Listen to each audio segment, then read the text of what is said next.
Greetings and welcome. I'm Thetis Cusimano, and I'm here to invite you on behalf of the League of Women Voters to our forum this evening. The League is a nonpartisan and nonprofit. It does not endorse or support candidates or parties. Since 1920, the League of Women Voters has worked to educate and inform voters. Membership is open to all men and women over the age of 18.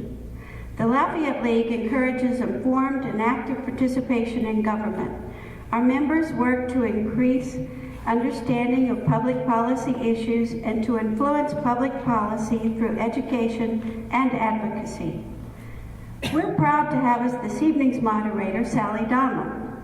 Sally is Assistant Dean in the College of Liberal Arts at UL Lafayette and volunteers as well in all areas of the League of Women Voters of Lafayette. Please welcome Sally Donnelly.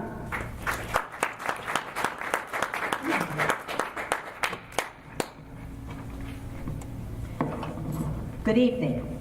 Welcome to the Candidate Forum at the Southside Library. We're offering the public a glimpse of the candidates for Lafayette Parish School Board, and we're delighted to have 4 of the 4 candidates in Districts 8 and 9 with us here tonight. First, some housekeeping. Please take this time to silence your cell phones and even perhaps put them away for the duration so that we could focus a bit more closely on the business at hand. Next, the format. The candidates have not seen the questions in advance. The questions are designed to give each candidate an opportunity to express his position on issues relevant to voters. Our process tonight will be to give each candidate, in alphabetical order by district, 1 minute to introduce himself. We will then give each candidate 2 minutes for closing remarks. In between the introduction and the closing, we will pose questions to each candidate in a rotating order.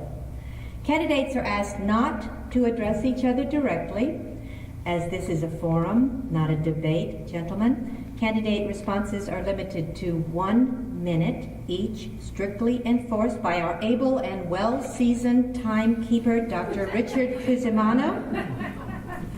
Dr. Cusimano will give candidates a 10-second warning and stop them with a warning signal if they go over the 1 minute. Now, let's hear from our candidates. Please introduce yourselves. We will begin with Dr. Hunter Beasley, District 8. Thank you. I'm Hunter Beasley, and as mentioned, candidate for District 8. I am a product of Lafayette Parish School System. My siblings are products of Lafayette Parish School System. I'm married to my beautiful wife, Lisa Beasley. We have 3 children that have all attended public schools here in Lafayette and graduated from Lafayette High School. I'm currently an instructor at UL Lafayette. I hold a PhD in special education, certification in mild, moderate, and social studies, 7 through 12. As I mentioned, I'm at UL Lafayette. I was prior to coming to UL Lafayette back in 1997, I taught at Lafayette High School for a few years, and I taught also in Acadia Parish at Church Point High School teaching special education. Presented at numerous educational conferences throughout the United States and supervised teacher interns in public schools here. Thank you. Mr. Knezik. My name is Eric Knezik. I'm a proud product of the Lafayette Parish School System, graduate of Lafayette High School. I grew up here. My father, who's in the audience, is a retired Lafayette City police officer. After graduating Lafayette High School, I went on to the United States Naval Academy, served in the Navy. After my time in the Navy, I built a business called Trust and Technologies. My experience comes from the military and the business world. I do about $27 million on average lately in revenue a year. I've got 50 employees. So that's why I'm qualified to be a school board member. I have a call to serve. I have a call to pay back to my community. Everything that I have, I owe to my public education, because as a kid, I didn't have an option. I didn't have an option other than to go to public school. So I have this obligation to serve, just like I serve my country. Thank you. Thank you. Mr. West.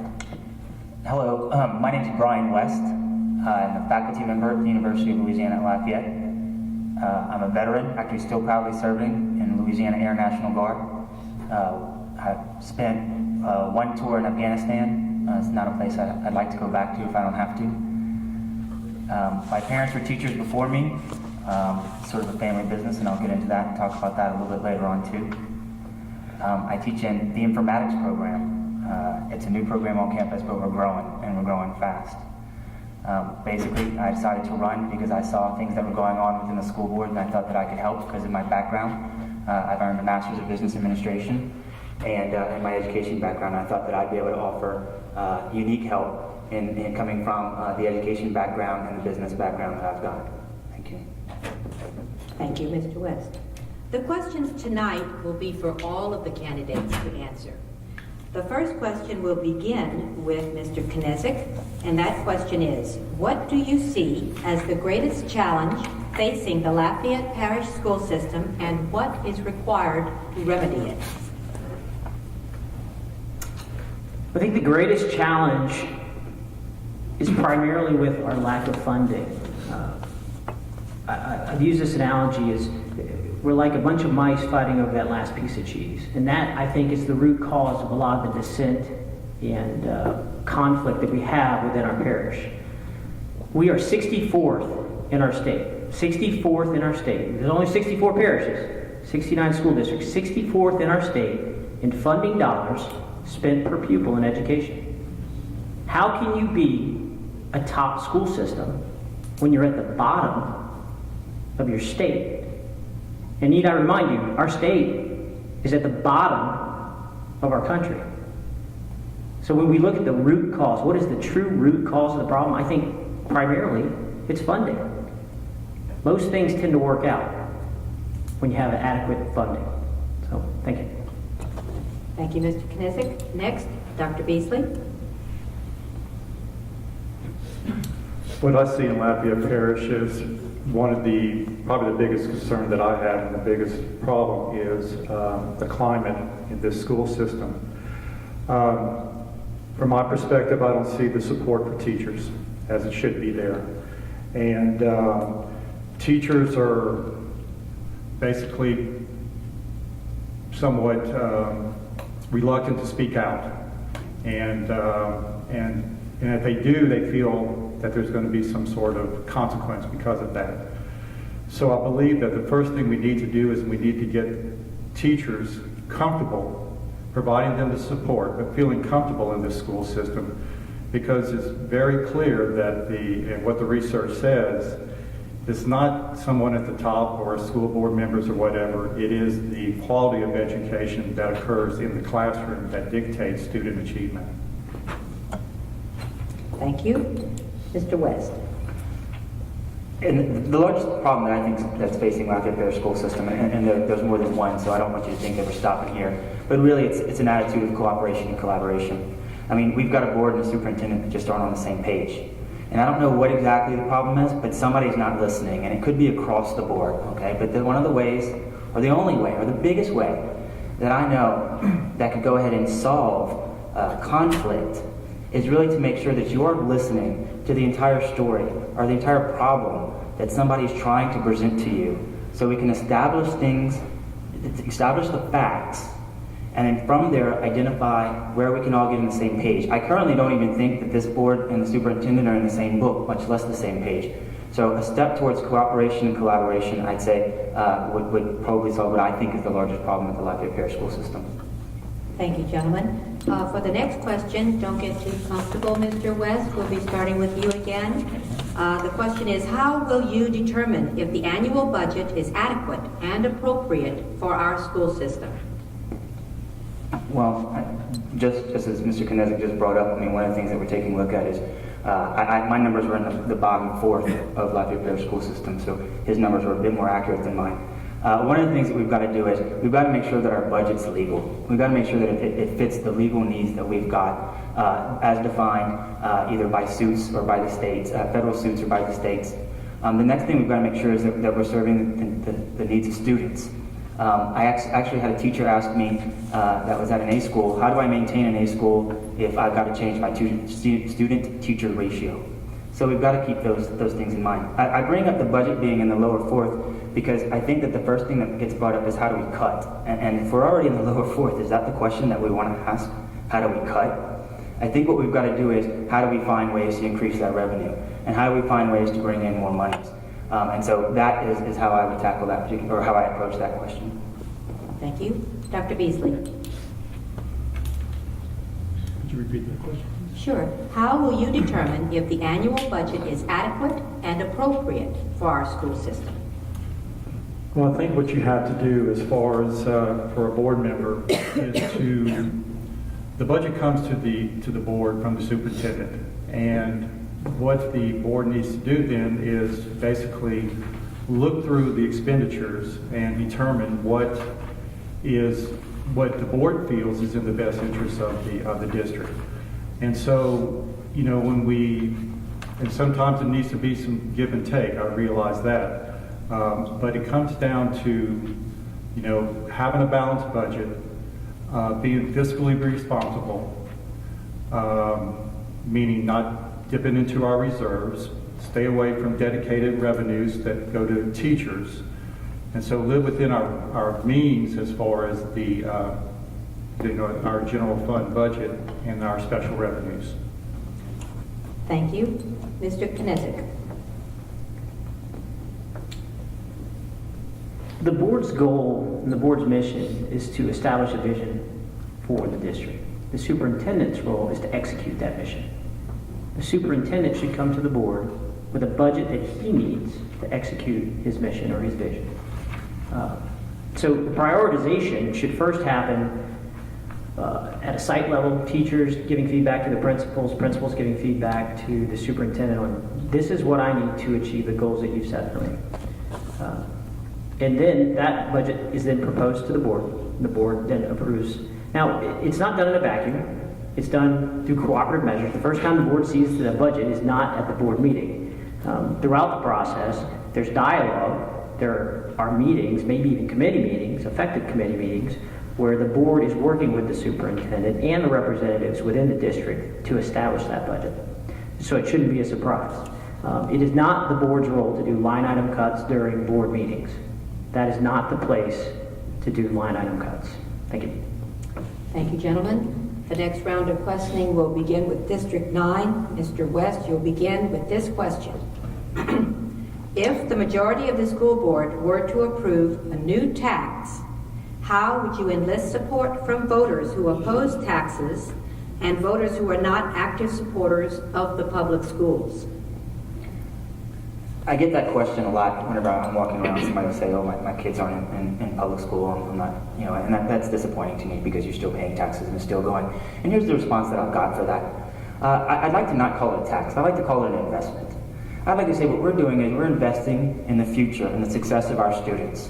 And for so many different ways. Not just for our students to go on to post-secondary education, which is what I'm a fan of. But somewhere along the line, if you're a business person, you own a business. And what if that particular, you're hiring somebody, and we're giving you something of value. And the more that we can invest in that, the higher value you'll get out of it whenever you're going to hire that individual. This is the #1 economic driver that we've got inside this parish. And if we're not funding it, if we're not investing in it, then we're really doing a disservice to ourselves and to our kids. Thank you. Back to District 9, Mr. Knezik. District 8. I'm sorry, District 8. Can you repeat the question? Sure. If the majority of the school board were to approve a new tax, how would you enlist support from voters who oppose taxes and voters who are not active supporters of the public schools? Well, first off, we need to build consensus in the community. We have to go out with a targeted marketing campaign. A tax has to be sold to the public. We have to be able to convince the public that their tax dollars are going to be used effectively. So first, we need to restore the public's confidence in the school system. Right now, the public does not have confidence in the school system. They are not willing to give us a dime. So once we show them that we can function as a board and as a school system, then we can solicit support from the community most of that money to publicize a tax is going to come from the business community. Why does the business community care? Why do they care about the public school system? What if their kids are already grown? What if their kids go to private school? They care because they are the recipients of our work product. They receive what we put out. They are our customer. Thank you. Thank you. Dr. Beasley. Well, definitely, if the majority of the board votes to put a tax, or let the voters decide on the tax, the board needs to get out and show their support for the tax. They need to provide information to the community. Now, it doesn't look like there. I mean, the school system needs to provide good information to the public, showing where exactly these dollars are going, that they're going to be dedicated. They won't be spent for anything else. Yes, that's an issue. There is some trust issues concerning the school system, but when those taxes are dedicated specifically, then that clears up a lot of the confusion, so to speak. So I think getting a lot of information out there to the public and being very open about it is the key factor. Thank you, and we will stay with Dr. Beasley for the next question, which is, what is the role of charter schools in public education in Lafayette Parish, and under what conditions would you approve additional charter schools for our parish? Well, if you're going to have charter schools in Lafayette Parish, I feel, since they're taking public dollars, that they would need to abide by the same rules that public schools do, and the accountability issues and things like that. I do have a problem with public schools in Lafayette Parish, though, as far as their revenue stream. They can take the MFP dollars, but they can also take money that is dedicated, that voters like you voted for. They can take those funds also right now under state law. There's a 2002 sales tax, and for teacher salaries, charter schools are getting some of those dollars. The public in Lafayette Parish did not vote for that. So I think that it's, they, again, following the same rules of public schools, and again, looking at where those tax dollars are coming from. Thank you. Mr. Knizik. Well, I think it's important to understand charter schools are here. They're here for the next 5 years, and they'll likely be here after that.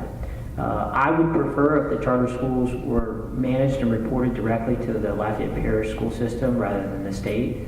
I've initiated conversations with some of the charters and our legislators to see if that's even a possibility, and I do think it is a possibility. I can tell you one thing. I've been touring some schools lately. One of the things about charter schools is that they are efficient.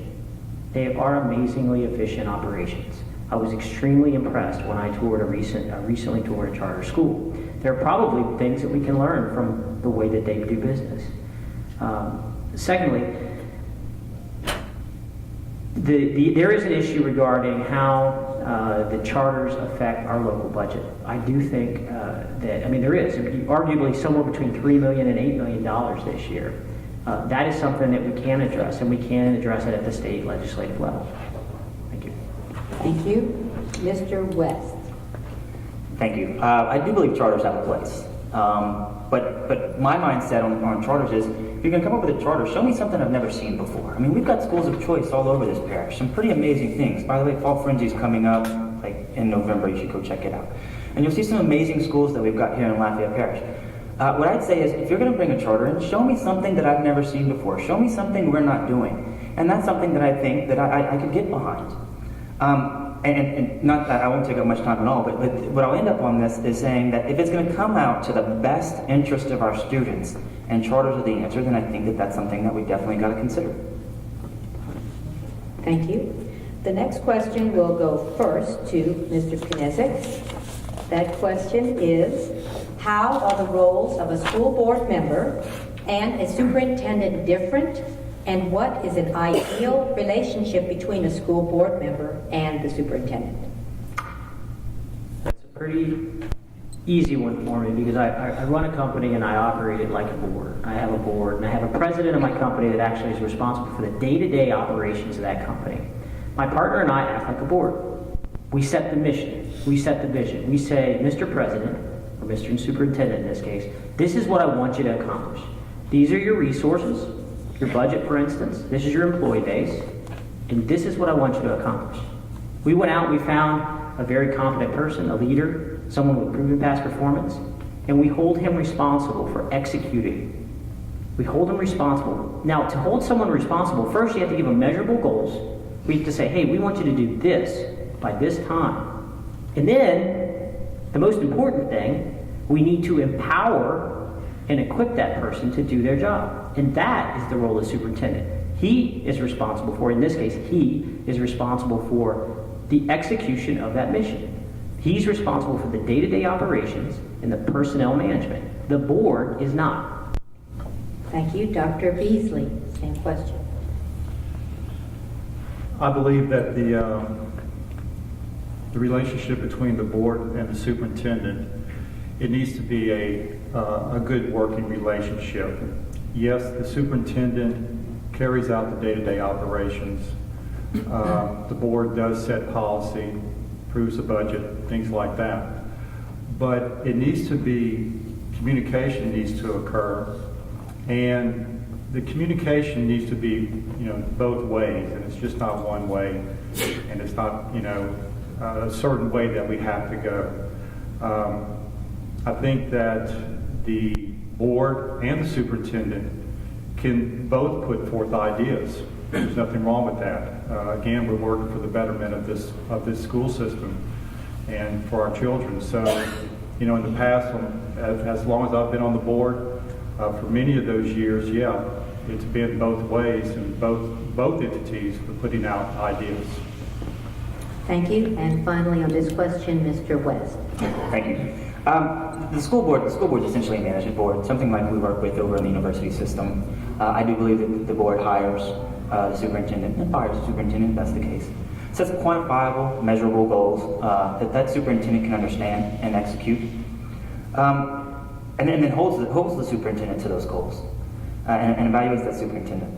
I opened up with communication. I absolutely believe that the board members should be able to communicate with the superintendent. And it should be clear communication. It should be open communication. Members should be able to ask questions, maybe clarify. I think the idea of offering up ideas is fantastic. That's why you've got a board. Maybe somebody's got this skill set that's a little bit different and can give some sort of insight. So that's really, a working relationship is probably one of the better ways to do it. But I do want to make it clear that I absolutely believe that the board does hire the superintendent, sets those goals, and the superintendent meets those goals. Thank you. Thank you. Now, don't get comfortable again. I know, right? Yes, Mr. West. Differences of opinions arise. What techniques for conflict resolution and consensus building would you use to increase the school board's effectiveness? One of the things that I've learned is one of the best ways to reduce conflict is just listening. I find that so many times the conflict's actually rooted in something that's misunderstood or misrepresented, or the communication filter somewhere along the line just got messed up and needs to be taken out and shaken off. So lots of miscommunication, I think, happens. And so when you can listen to somebody and try and figure out where they're coming from, what they're talking about, and maybe identify what was wrong or what wasn't wrong, if there was miscommunication, and if there wasn't on their side, then possibly miscommunication on the other side. But I would say that listening, in my experience, has been the best way to handle conflict resolution. Thank you. The question goes to Dr. Beasley. Well, I think communication has been mentioned a couple of times, and that is the key thing. And both sides need to be willing to listen to what the other side says. Again, though, I have to stress that when coming into a conversation, into a dialogue, it needs to be, both sides need to be open, but both sides need to also understand that, there has to be a little bit of give and take. You can't just barrel your way through either the board or the superintendent in wanting to do something. So the conflict resolution could probably be avoided by, again, dialogue between the two parties and, you know, and a coming together for what would be working for the best of the kids. So, you know, it's very important that dialogue and constructive dialogue is occurring. Thank you. Mr. Knizik. Conflict resolution is a full-time job for me. That is all I do. That is what I do when I wake up, all the way to the time when I go to bed, and even during the night with my snoring bulldog. I have employees. I have 2 teenagers. I have a wife, a mother, and 2 sisters.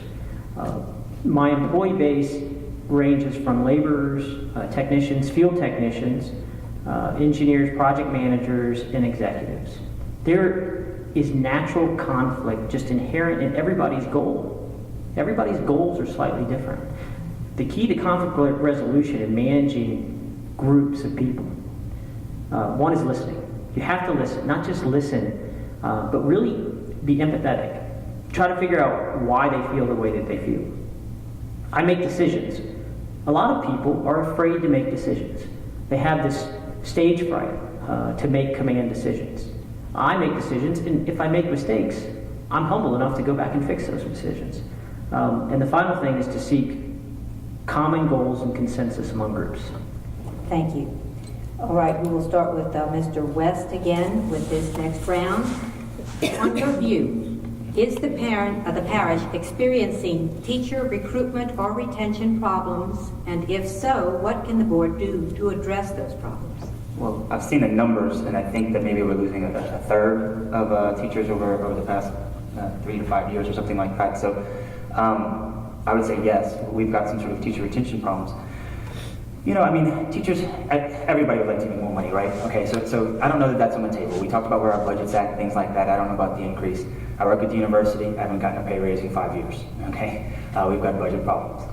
But with regards to teachers, I'm going to go back to that listening piece too. You know, when I sit down and I listen to teachers, you know, I think that what they're telling me is, one, the thing I hear from teachers more often than anything is let me teach. So I got to dig further to figure out what that means, right? So in some cases, it's giving them a little bit more room in the classroom. Some teachers are willing to say, you know what, I'm not worried about my pay increase this year. Keep my numbers smaller in my classroom.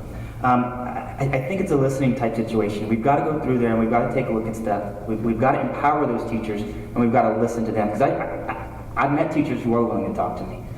So if we listen to them, I think we can be effective. Thank you. And Dr. Beasley. Yeah, from my perspective, I feel that there is an exodus of teachers, a greater than usual exodus of teachers from Lafayette Parish.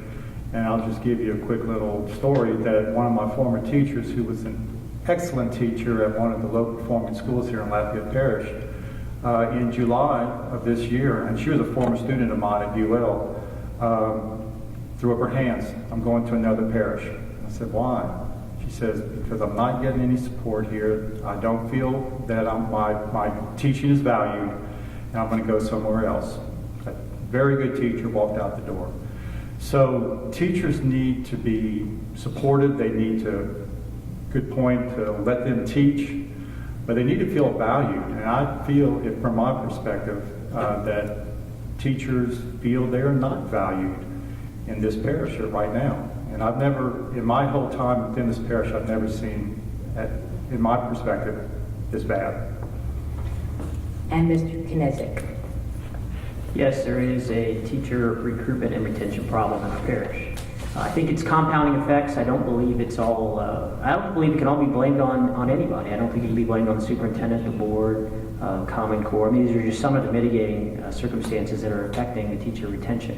One of the things I think we can do is pay attention to it. If we have a problem with teacher recruitment and retention, then why don't we pay attention to it? Why don't we measure it? When I say measure it anonymously. Talk to the teachers, set up polls. I mean, there are ways to communicate today that will allow teachers to have a voice, even if they do fear reprisal. Also, not to tolerate it. One of the reasons, or one of the responsibilities of the board with the superintendent is to hold them accountable. We go back to that accountability thing.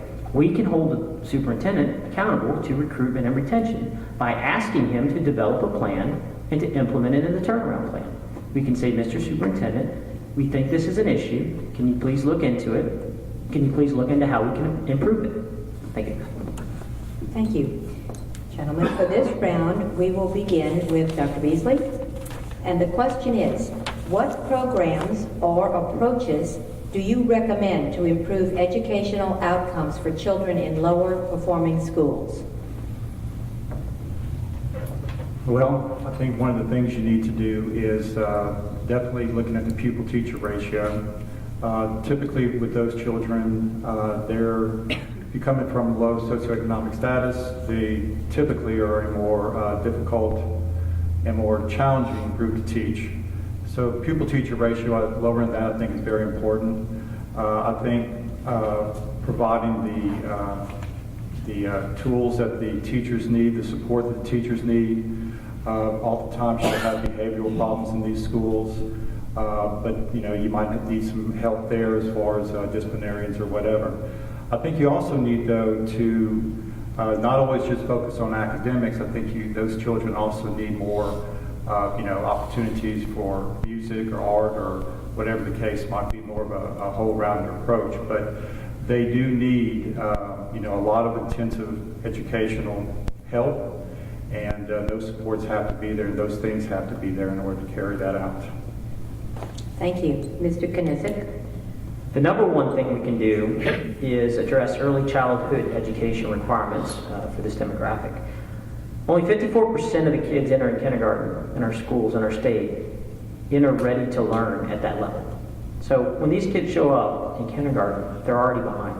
They immediately fall a year behind, 2 years behind. That just follows them along. May I have your attention, please? Would Ty please come to the circulation desk, please? Thank you. It did. We'll give you a few more seconds. Sorry. Back there. So early childhood education. We need to fund and implement early childhood education to reduce. You have to reduce the student to teacher ratios. A teacher cannot effectively teach 30 kids, especially those that are already challenged. It is not possible. They can't do it with 20 kids. We need to cut back those numbers. And finally, we have to equip our teachers. Again, we still have teachers that do not have textbooks. For this year, the one that already started, teachers, no textbooks this year. Thank you. Mr. West? My mom was a retired pre-K teacher. So early childhood education was something that I always sort of understood. And, Mom let me know, molding minds early is going to be helpful, regardless of any situation. So I'm going to say that that's a great idea.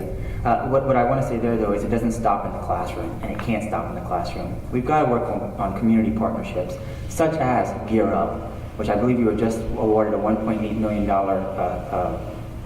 grant. It's a federal government program that takes students that are at risk to not even finish high school and starts teaching them about post-secondary options. We've also had something, I believe, over the last 18 months, pastors from 12 churches have adopted schools to set up relationships to mentor students in those schools. This is the way that we start bridging that gap. It's not just the classroom. Thank you. Okay, well, we will start the next round with Mr. Knizik. Next time. With Mr. Knizik, and that question is, how familiar are you with the Common Core state standards and issues surrounding the standards, curricula, and testing? And what is your opinion of Common Core and the issues surrounding it? Well, I'm very familiar with it. I just recently read, I've read several things on it. Well, most importantly, I've talked to the teachers. I've really tried to get input from the teacher level on how it's working.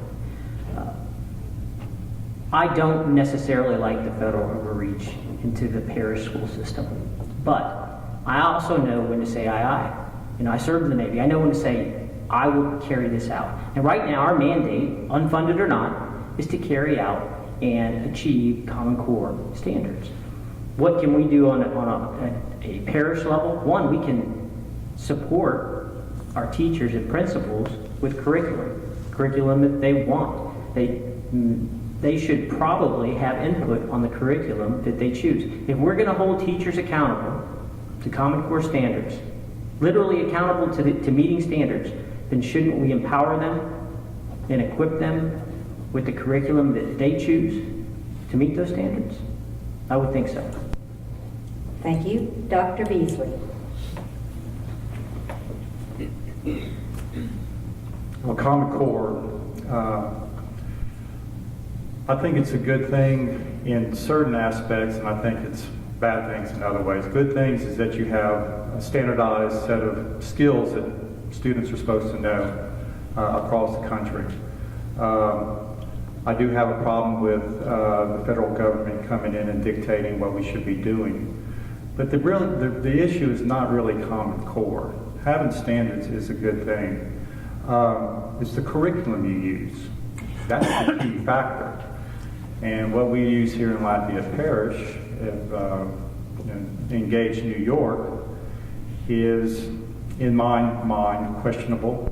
And I don't know if it's the best curriculum to use. So the answer, going back to Common Core, is it's there. We're going to deal with it, and it'll probably pass within about 2 or 3 years. But it's the curriculum that we use is the issue. Thank you. And Mr. West. One of the things that I want to make clear whenever we're talking about Common Core is we stopped halfway describing that. It's Common Core state standards. Nowhere in there is curriculum. So we need to understand that. Now, yeah, the state has put that upon us. And I actually went out to Baton Rouge a couple of times this summer to watch the House Education Committee and the Senate Education Committee, but they had more fun with it over on the House side, to find out a little bit about Common Core. And it is the law of the land. We do have to follow it. But the curriculum piece is not part of the Common Core state standards. We can choose that. So, just like with anything else, if we've got something that's not working, let's take a look at it. Let's evaluate it. Ideally, we'd come up with something ourselves. That costs money, so before everybody jumps on that, let's figure that piece out too. But we can make that as local as we'd like to, and we can continue to evaluate whether that particular curriculum is working to meet the needs of Lafayette Parish to stay within the laws of the state of Louisiana. Thank you. Mr. West will begin again for this next round. In your opinion, what has Lafayette Parish school system done well over the past few years, and what has it done poorly? I sit on the board of advisors for the Academy of Information Technology. I love schools of choice. I mentioned Fall Frenzy a little while ago. I don't remember exactly when it is. I think it's the second weekend in November. They've been recently trying to get me to sit on the board of David Thibodeau. I just don't know how I can fit time in. But if you've not had an opportunity to go to Fall Frenzy to take a look at the schools of choice, it is absolutely amazing. We're not just talking about language immersion. We're not just talking about working with information technology. We're talking about health, engineering, journalism. I mean, the list goes on and on and on. I'm floored every time I walk in there. What I would say we can need improvement or may not have done poorly, it would be the relationship between the board and the superintendent. I mean, I talked to somebody from Acadia Parish, and they said, I want to thank St. Landry and Lafayette Parish, because between the two of y'all make us look great. You know? So we've got something like that to improve on, and I think that would be the biggest thing for improvement. Thank you. Same question goes to Mr. Knizik. Well, schools of choice are definitely probably one of the primary things that we've done really well. We've also graduated superstars. One of my roles, volunteer duties, is I'm the Naval Academy Blue and Gold officer. I get to interview the best and brightest coming out of Lafayette Parish school system. The best and brightest. These guys are competing on a national level. So we're doing some things great. We really are. The things we're doing poorly is lack of planning. How can we get to the point where we're at the bottom of the barrel in the state in funding? How did that happen? That didn't happen in the last 8 years when Dr. Beasley was on the board. That didn't only happen. That's happened over the last 3 decades.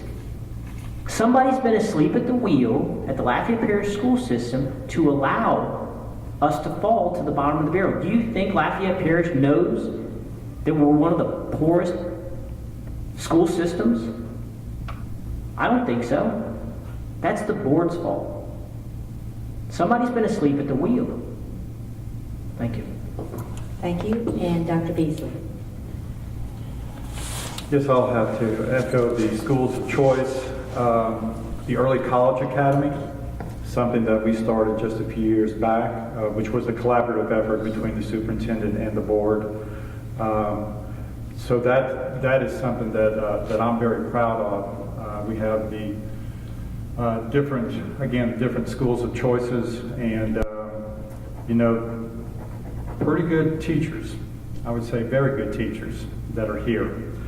I would say that some of the unfortunate things are happening here in Lafayette Parish. Yeah, it could be, I have to say the communication and the relationship between the board and the superintendent. I would have to say the exodus of teachers. There's no doubt about that. And the lack of the ability to keep those teachers here, and to maintain them in this school system. So, we got a lot of good things. There's no doubt about it, but, we do need some help in a couple of areas. Thank you. For the final round, we will begin with Mr. Knizik. And that question is, in the first year of the new board term, what will be your first priority for the board to tackle? My first priority is to reestablish the public's confidence in the board. One of the things that I mentioned tonight is we need funding. In order to get funding, we need the community to trust us. We need the community, maybe next November, to pass a tax that will take us from being at the bottom of the barrel to maybe mid-level or at the top. So we have to reestablish the community's trust in us. We have to be functional so that we may develop a plan, go to the community, and say, hey, these are some things that we want to tackle. We want to tackle new facilities, renovating these facilities, maybe putting our teachers on a more competitive pay level, maybe reducing our class sizes, not tolerating class sizes in the upper 20s to 30s per teacher. And if we go to the community with that, if we reestablish, again, reestablishing the trust, then we'll get somewhere. Thank you. Thank you. Yeah. Mr. West. He stole some of what I was going to say, but that's okay, because what I'll talk to you about in this case is facilities. We've got a facility situation. We've got the average age of businesses of schools being 40 plus years. I'm going to represent the south end of the parish. We're growing faster than we can keep up. We need new facilities, and I know that there's work that's being done with the current board members and the superintendent and the incoming mayor of Youngsville and the current mayor of Broussard, and that's something that I mean, as again, the community piece, we're going to get that fixed. We're going to take care of that. We're going to not just build new schools, but we're going to renovate the schools that exist. So if we turn all the computers on in the room, the power doesn't go out in the building. We're going to take care of all of that stuff, and that's something that I'd like to see tackled within my first year on the board. Thank you. And finally, Dr. Beasley. Well, as an educator, and educator for the past couple of decades, a little bit more than that, for me, it's to have that young lady that I taught in a couple of classes at UL, have her call me up from Iberia Parish and say that she wants to come back to Lafayette Parish. If that happens, then I think that things are going well. And that's what I'm going to strive for, is to get the teachers feeling good about teaching in Lafayette Parish. I think that's extremely important.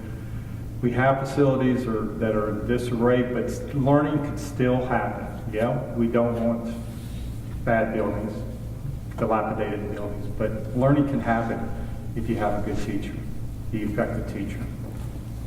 Thank you. Thank you, gentlemen.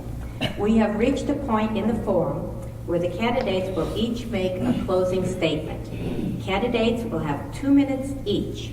We will hear from the candidates in reverse alphabetical order by district, starting with District 9, Brian West. Didn't matter which way you went alphabetically for me. I'm an educator.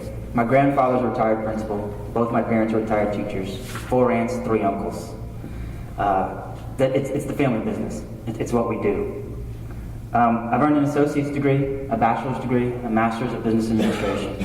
I've earned all of those because I've enlisted in the Air National Guard. Enlisted. I still haven't got a commission. I like working. Sorry. I enjoy helping people, be it after hurricanes with the National Guard or whenever I get deployed and working with the folks in Afghanistan. I volunteer for organizations that advocate for children or for education, such as the Lions Club, the Academy of Information Technology, I'm a St. Joe's religion teacher, and I'm an advisor for the STARS Computing Corps, which is entire mission is to try and get minorities to get into STEM, or technology and engineering fields. Because of my ties to tech communities, I work with Lafayette Economic Development Authority to bring technical jobs to this parish. In fact, 2 of the last 3 that were announced, 500 jobs in 10 years, I worked on to recruit those companies. And I'm a teacher that sees these students. And the students that come to me at the university, they're good, but I want them to be better. And after they're better, I want them to be the best. And I want to have a hand in how all of that occurs. Thank you. Thank you. We will close out with District 8, starting with Mr. Knisik. I can tell you from talking to, knocked on about 2,000 houses and visited 4 of the schools so far in this campaign. Talked to hundreds of teachers.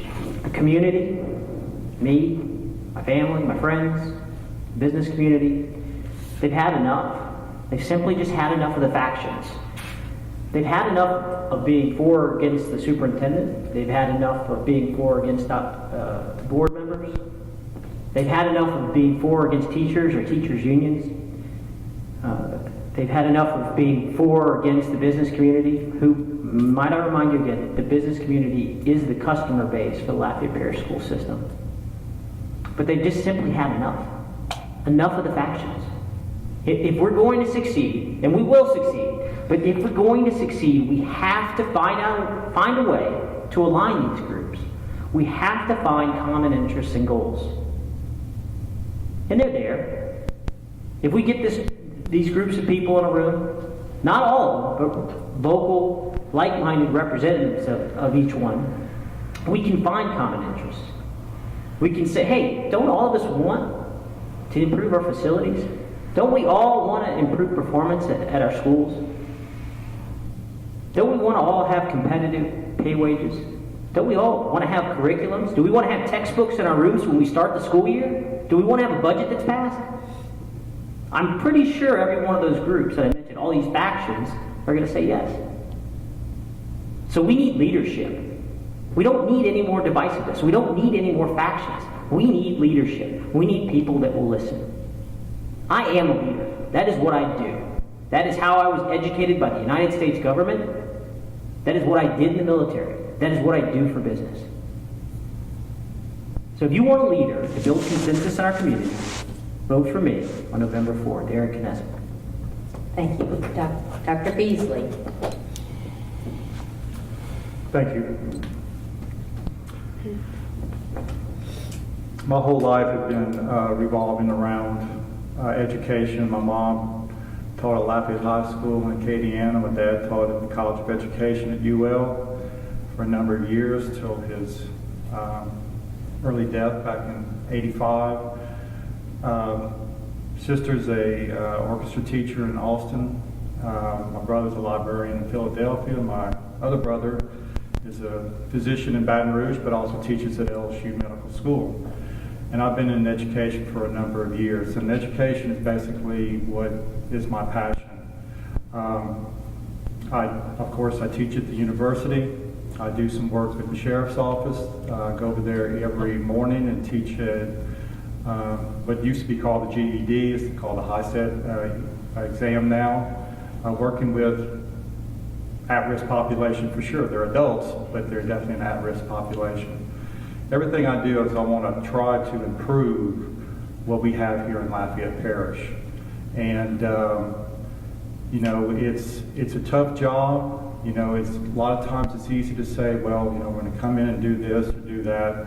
And it is difficult when you're having basically 10 people that you got to come together with and try to work everything out. I believe that I can continue to do what is best for Lafayette Parish. I can help the schools in Lafayette Parish, not just the schools in my district, but every school. I tend to spend more time at those schools outside my district and inside my district. I work well with the teachers. I have a good rapport with principals. Many of them are brand new, I'll admit that. But I feel that I can offer a lot to this this community with my passion for education. Thank you so much, candidates, for being with us this evening and sharing with us your views on the issues. And good luck with each and every one of your campaigns. We hope that you now feel empowered to make a more informed decision about which school board candidates meet your expectations. Early voting begins on Tuesday, October 21st and runs through Tuesday, October 28th. Election day is Tuesday, November 4th. Please verify your polling place, as some have recently changed.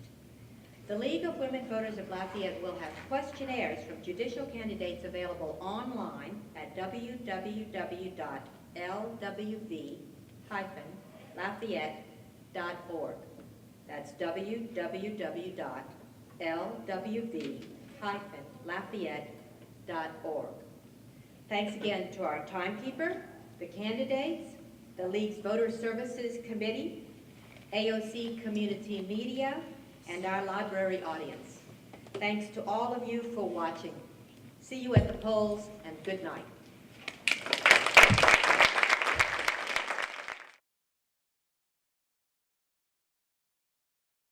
The preceding program was made possible in part with production assistance provided by AOC Community Media.